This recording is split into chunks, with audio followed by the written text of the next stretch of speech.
নমস্কার।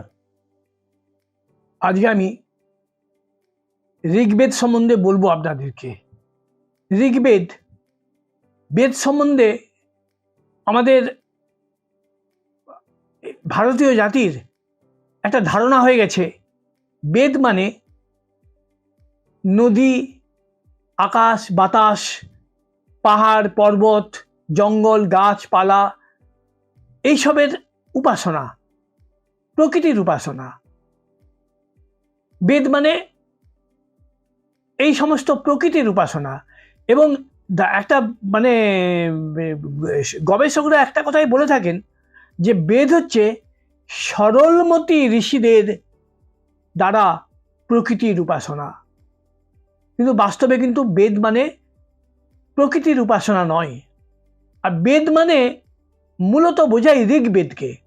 আমাদের চারটে বেদ, ঋগ্বেদ, সামবেদ, যজুর্বেদ আর অথর্ববেদ। ঋগ্বেদ হচ্ছে মোট 1028টা সূক্ত। এর মধ্যে আবার 11টা সূক্ত হচ্ছে বালকিল্য সূক্ত বলে বাদ দেওয়া হয়েছে। তাহলে কত রইল? 1017। 1017টা সূক্ত নিয়ে ঋগ্বেদ, তার মধ্যে আছে 10,472টা ঋক।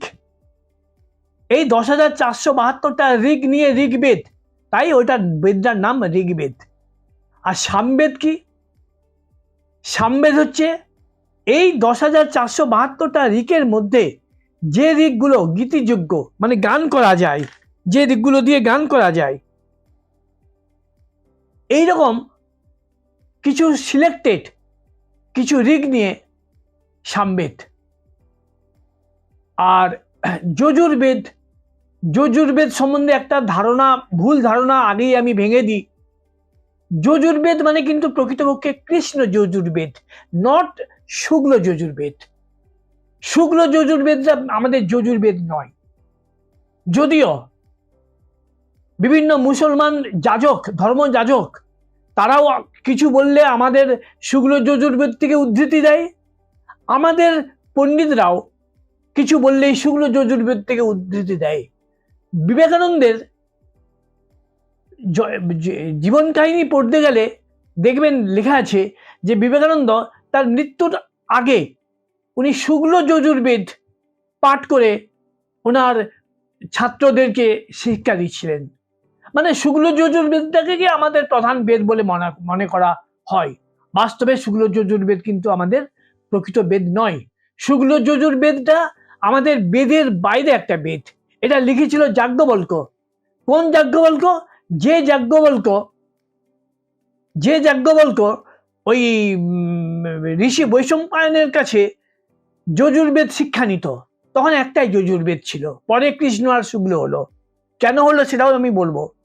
তো ওই সময় একটা নিয়ম ছিল, প্রতি বছর একটা বার্ষিক সম্মেলন হতো ঋষিদের হিমালয় পাহাড়ে, হিমালয় পর্বতে। ওখানে সমস্ত ভারতবর্ষের সমস্ত ঋষিদেরকে ওখানে প্রতিনিধিত্ব করা ছিল বাধ্যতামূলক। নিজে যেতে না পারলেও কোনো শিষ্যকেও পাঠাতে হতো। তো এই শিষ্য, এই বৈশম্পায়ন এক বছর নিজে যেতে পারেনি, একটু অসুবিধে হয়েছিল। তো উনি একজন ওনার শিষ্যকে সেই দায়িত্বটা দিচ্ছিলেন যে তুমি যাবে, আমার হয়ে প্রতিনিধিত্ব করবে। যাজ্ঞবল্ক্য তখন সেখানে উপস্থিত ছিল, বলল, গুরুদেব, আমি থাকতে আপনি আপনার একটা মানে কি বলবো, অল্প মেধা সম্পন্ন শিষ্যকে পাঠাচ্ছেন, আমি যাব, আমি আপনার মান রক্ষা করবো। ঋষি বৈশম্পায়ন রেগে অগ্নিশর্মা হয়ে গেলেন যে তোমার এত জ্ঞানের দম্ভ, তুমি তোমার সতীর্থ মানে আমার একই গুরুর শিষ্য, ও শিষ্য তুমিও শিষ্য, তুমি আমার সামনে ওকে অপমান করে বলছো যে ও কিছু জানে না। যাও, তোমাকে আমি আজ থেকে যজুর্বেদ শিক্ষা থেকে বহিষ্কার করলাম, আজ থেকে তুমি আমার যজুর্বেদ শিক্ষা গ্রহণ করবে না। এই বলে ওকে বিতাড়িত করে দিল যজুর্বেদ শিক্ষা গ্রহণ থেকে। তো বিশ্বামিত্র ঋষি বশিষ্ঠের বিরোধিতায় সবিতানাম প্রচার করতে পারেননি, কারণ তখন ঈশ্বরের নাম ছিল প্রকৃতপক্ষে রাম, যেটা বশিষ্ঠ ঋষি প্রচার করেছিলেন। তো বিশ্বামিত্রের বংশধর যাজ্ঞবল্ক এই প্রতিশোধবশত উনি তখন প্রতিশোধবশত উনি একটা অন্য বেদ, নতুন একটা বই লিখলেন, যেটার নাম দিলেন উনি যজুর্বেদ। এবং ওইখানে উনি ওই বিশ্বামিত্রের যে মানে অসমাপ্ত কর্ম সবিতা নাম, উনি ওনার ওই শুক্ল যজুর্বেদ, উনি তখন শুক্ল যজুর্বেদ নামটা হয়নি, তো উনি ওনার লেখা যজুর্বেদে উনি সবিতা নাম প্রচার করলেন। আর উনি পৈতা ধারণ প্রথা উপনয়ন প্রচলন করলেন, পৈতা ধারণ প্রথা প্রচলন করলেন। এবং তারপরে উনি এই অশৌচ বিধি, তার আগে ছিল না, অশৌচ বিধি প্রচলন করলেন। তার আগে ব্রাহ্মণ ক্ষত্রিয় বৈশ্য শূদ্র জাতি ভেদ ছিল না, তখন ভারতবর্ষে একটাই জাতি ছিল। উনি ব্রাহ্মণ ক্ষত্রিয় বৈশ্য শূদ্র এবং অন্তর্জাতিভেদ করলেন। এবং তার সাথে উনি আরো করলেন পেশার ভিত্তিতে 58টা জাতি, কুমোর কামার তাঁতি ইত্যাদি ইত্যাদি 58টা জাতি এবং পদবী উনি সৃষ্টি করলেন, করে আমাদের ভারতীয় সমাজটাকে ভেঙে টুকরো টুকরো করে দিলেন। আজকে যে আমাদের এত জাতি, এত এই মানে জাতিভেদ, এই সব যাজ্ঞবল্কের তৈরি। তো যাজ্ঞবল্ক উনি ওই শুক্ল যজুর্বেদ লিখলেন। এবার আদি যজুর্বেদটা যেহেতু ওটা ঋষি কৃষ্ণ দ্বৈপায়নের লেখা, তাই তার নাম অনুসারে ওই বেদটার নাম হয়ে গেল কৃষ্ণ যজুর্বেদ। আর কৃষ্ণর অপোজিট হচ্ছে শুক্ল, তাই এই যাজ্ঞবল্কের বেদটার নাম হয়ে গেল শুক্ল যজুর্বেদ। এইভাবে দুটো বেদ হয়ে গেল। তো এই হচ্ছে দুটো বেদ, যজুর্বেদের মানে কাহিনী। আর একটা বেদ আছে যজুর্বেদ ছাড়াও, অথর্ববেদ। অথর্ববেদটা মূল বেদের অঙ্গীভূত নয়। অথর্ববেদে আছে চিকিৎসা বিদ্যা, একটু ঝাড়ফুঁক ইত্যাদি কিছু এইসব বিদ্যা আছে তার মধ্যে। তো এই হচ্ছে 4টে বেদ। এই 4টে বেদের মধ্যে প্রকৃতপক্ষে আমাদের ঋগ্বেদ হচ্ছে মূল বেদ। এই ঋগ্বেদের আমাদের যেটা বলছিলাম আপনাদের 1017টা মোট সূক্ত আছে, 10,472টা ঋগ আছে। এই ঋগ্বেদে 33টি দেবতার কথা উল্লেখ আছে, যদিও ঋগ্বেদে 33টি দেবতার নাম বলা হয়নি। ঋগ্বেদে মোট 23টি দেবতার নাম বলা আছে। যেমন আপনারা, আমার একটা বই আছে, আমি লিখেছি বেদ রহস্য। এই বইটা আপনারা যদি সংগ্রহ করতে পারেন তাহলে বেদ সম্বন্ধে টোটালি সবটাই জানতে পারবেন। এই বেদ রহস্য বইটা মোট 300 প্রায় 350 পাতার বই।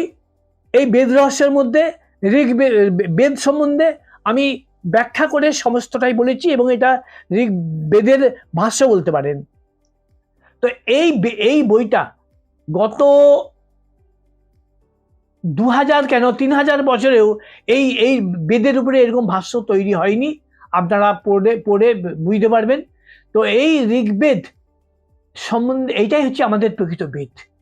তো এইটা আপনারা দেখুন, এই ঋগ্বেদে 23টি দেবতার নাম উল্লেখ আছে, আর বাকি 10টা দেবতার নাম আমাদের বিভিন্ন পুরাণে আছে। এই নিয়ে মোট 33টি দেবতা। তো পুরাণে আমি বেদের মধ্যে যে 23টা নাম আছে এই নামটা আমি বলছি না, পুরাণে কি কি নাম আছে আমি বলে দিচ্ছি। দুর্গা, রাম, কৃষ্ণ, রাধা, হরি, বুদ্ধ, লক্ষ্মী, খ্রিস্ট, আল্লাহ, অজন। এই হচ্ছে মোট 10টা নাম পুরাণ এবং বিভিন্ন গ্রন্থ থেকে এসে মানে প্রচারিত হয়েছে।